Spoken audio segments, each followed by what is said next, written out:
Please subscribe my channel for having a proper knowledge in accounts, to fill up the gaps of your misconceptions and to fill up the lacunas of your knowledge, so that you can work out your sums alone without taking help of any private teaching or private tutors. Provision and reserve. In accountancy, these two words, provision and reserve, are very frequently used, and the problem is it is used interchangeably. In some books you can follow provision for doubtful debt they have written, and in some other books they have written reserve for doubtful debt. Then the question certainly will come into the mind of the students that which one is right, provision for doubtful debt or reserve for doubtful debt. Provision, actually the word is used when it is earmarked for a particular purpose, and the reserve, this word is used that when this is not earmarked for a particular purpose. Therefore, provision for doubtful debt or provision for depreciation, provision for discount on debtors, these are more logical words. Reserve for doubtful debt is not logical. Provision actually is a charge against profit, and creation of provision is sometimes mandatory in accountancy. You know, there are some principles of accountancy like conservatism principle, or anticipate losses but not profit. And according to this principle, provision for doubtful debt, provision for depreciation,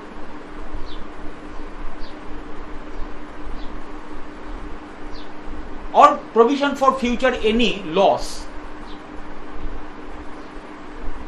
these accounts are maintained. And also one important point is that to get the true profit or loss, or to get the correct profit or loss in the business, provisions are created.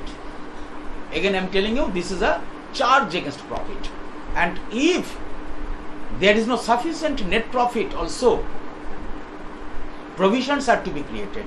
These are mandatory. But in business, if there is sufficient profit, then only reserves are created. Reserve fund.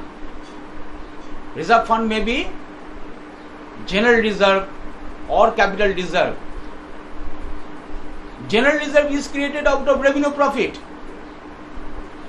Revenue profit means trading profit, which is normal profit. From there, if there is sufficient profit in the business, then by charging in the profit and loss account on the debit side, general reserve fund is created. And if some non-trading profit, that is a casual profit or capital profit, is in the business by revaluation of assets, by sale of fixed asset at higher price, if capital profit is in the business, from capital profit, capital reserve is also created.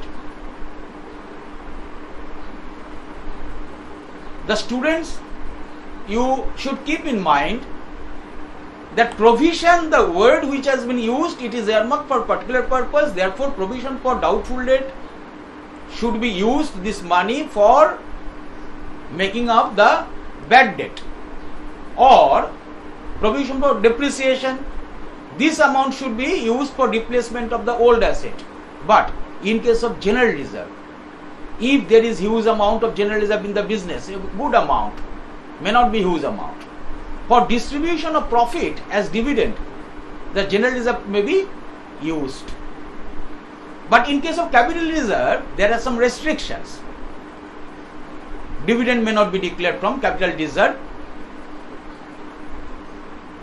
but dividend can be declared from general reserve.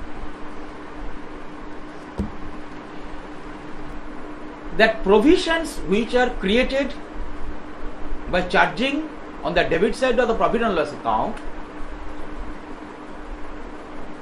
this provision should be shown on the liability side of the balance sheet But in some cases, provision for doubtful debt, for example, is deducted from debtors.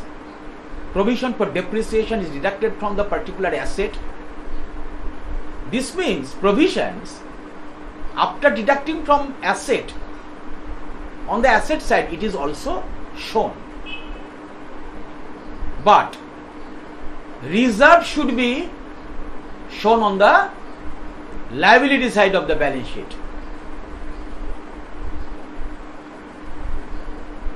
Reserve is never shown on the asset side. Provision is sometimes shown after deducting from the asset on the asset side, but under current liabilities and provisions it should be shown, and it is the rule. But general reserve or capital reserve always are shown on the liability side. Thank you.